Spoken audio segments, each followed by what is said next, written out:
गहरी नींद में थे और पाकिस्तान के लोग गहरी नींद में थे, उस वक्त भारत ने पाकिस्तान के ऊपर अटैक किया है। ऑपरेशन सिंदूर के तहत पाकिस्तान के 9 ठिकानों को टारगेट किया गया है, जहां पर पाकिस्तान का आतंकवाद जो है वो फल फूल रहा था। आइए आपको ऑपरेशन सिंदूर से जुड़ी हुई कुछ बहुत ही महत्वपूर्ण बातें बताते हैं। भारत ने 9 ठिकानों पर एयर स्ट्राइक की है। इस हमले में करीब 100 आतंकवादी मारे गए हैं या फिर इससे ज्यादा ये आंकड़ा जाएगा, जिसे पाकिस्तान जरूर छुपाएगा। रफाइल से स्कैल्प मिसाइल से हमला किया गया है। लश्कर जैश के ठिकाने तबाह कर दिए गए हैं। हाफिज और मसूद अजहर के मदरसे तबाह कर दिए गए हैं और कहा जा रहा है कि हो सकता है कि हाफिज सईद की हमले में मौत हो गई है। आतंकवादियों के टॉप कमांडर भी मारे गए हैं। पीओके में 5 और पंजाब प्रांत में 4 जगहों पर अटैक हुआ है। लाहौर के पास में मुरीदके में जैश का हेडक्वार्टर तबाह हो गया है। ऑपरेशन सिंदूर में सुखोई और रफेल का इस्तेमाल किया गया है। पाकिस्तान की ओर से कहा गया है कि 24 मिसाइलें दागी गई हैं भारत की तरफ से। और अब आपको बता देते हैं कि प्रधानमंत्री नरेंद्र मोदी पूरा ऑपरेशन देख रहे थे। एनएसए अजीत डोभाल ने अमेरिका के एनएसए और विदेश मंत्री मार्को रूबियो से बात की है और हमले की जानकारी दी है। ये बड़ा अपडेट आपको बता रहे हैं। और पाकिस्तान को जिस तरह से आतंकवाद को पनाह देने की, फलने फूलने की सजा दी गई है, ये ज़रूरी थी, क्योंकि 14 दिन के बाद पहलगाम में हुए आतंकी हमले का बदला अब भारत ने लिया है।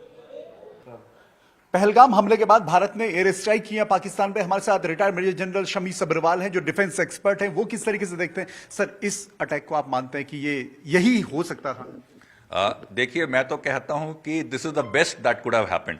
आप देखो, साइमल्टेनियसली हमने 1-2 नहीं, हमने 9 जगह पे अटैक किया है। हर इंपॉर्टेंट लॉन्च पैड या ट्रेनिंग या हेडक्वार्टर को हमने कवर किया।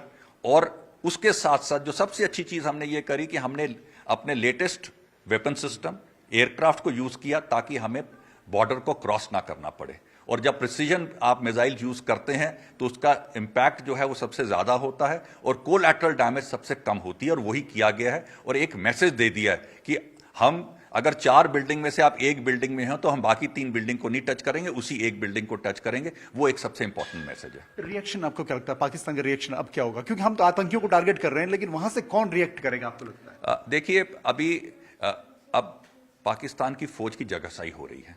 जब जगहसाई होगी तो कुछ तो उसने करना है। कुछ हवाई जहाज उड़ाएगा, कुछ 1-2 डर के मारे बम फेंकने की कोशिश करेगा, चाहे वो सिविल एरिया में जाए या बॉर्डर के आसपास कहीं गिरें। और बॉर्डर के ऊपर देखो, फायरिंग तो पहले भी होती थी, अब भी हो जाएगी। उससे कुछ खास फर्क होने वाला नहीं है। सिर्फ एयर एलिमेंट थोड़ा एक्स्ट्रा हो जाएगा। बाकी उनकी आर्टिलरी ने कुछ गन्स फायर कर भी दी तो वो ज्यादा समय नहीं कर सकते, क्योंकि अगर एमिनेशन अभी बर्बाद कर दिया तो अगर मेन लड़ाई होगी तब क्या करेंगे। पर जिस तरह इजराइल ने कहा कि मैं एक-एक आतंकी को चुन के मारूंगा, आपको लगता है भारत भी एक-एक को चुनेगा कि मतलब इसे बिल्कुल डिमोलिश करने की कोशिश करेगा भारत पूरे नेटवर्क को?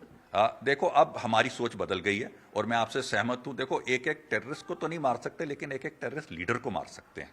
और अब पिछले कुछ सालों से यही हो रहा है कि लीडरशिप को डिस्ट्रॉय करो। जब लीडरशिप डिस्ट्रॉय होगी तो अपने आप एक दहशत आएगी, क्योंकि नीचे वाले तो पैदल सोल्जर हैं, जितने मारोगे 10 मारोगे 100 खड़े हो जाएंगे। लेकिन लीडरशिप को क्रिएट करने में बहुत टाइम लगता है। इसलिए अब उनको टारगेट करना जो शुरू किया है, that is a step in right direction. तो आपको सर इसका भविष्य क्या लग रहा है? जो ये शुरुआत हुई है, इसका एंड कब तक और कितना समय आप मानते हैं कि लगेगा या हो सकता है एक्सपेक्टेड? देखिए, अभी ऐसा है कि ये इवेंट्स अब जिस तरह से अनफोल्ड होंगे, ये डिपेंड करता है कि पब्लिक जो पाकिस्तान में जो आज अपनी सेना से दुखी हो रखी है, उसके अंदर कितना रोष है अपने सेना के अगेंस्ट बगावत करने का। दूसरा, जैसे अब मैं कहता हूं ये गिलगिट बाल्चिस्तान में इस समय जो है वहां भी पब्लिक में रोष है। बलूचिस्तान में तो ऑलरेडी वहां से वो पाकिस्तान की सेना पे अटैक कर रहे हैं।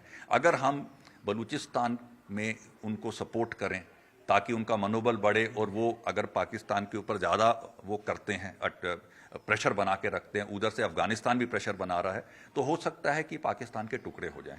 अगर टुकड़े हो जाते हैं, क्योंकि सिंध में भी अभी पानी की प्रॉब्लम होने वाली है, तो अगर वहां भी अगर देखो, इंटरनल रिवोल्ट जो है ना, वो ज़्यादा खतरनाक होता है। बाहर से आप तोड़ने की कोशिश करो, मुश्किल होता है, अंदर से तोड़ना आसान होता है। अब हमारी कोशिश ये रहनी चाहिए कि पाकिस्तान को अंदर से छितर बितर करके उसके 4 टुकड़े करते हैं।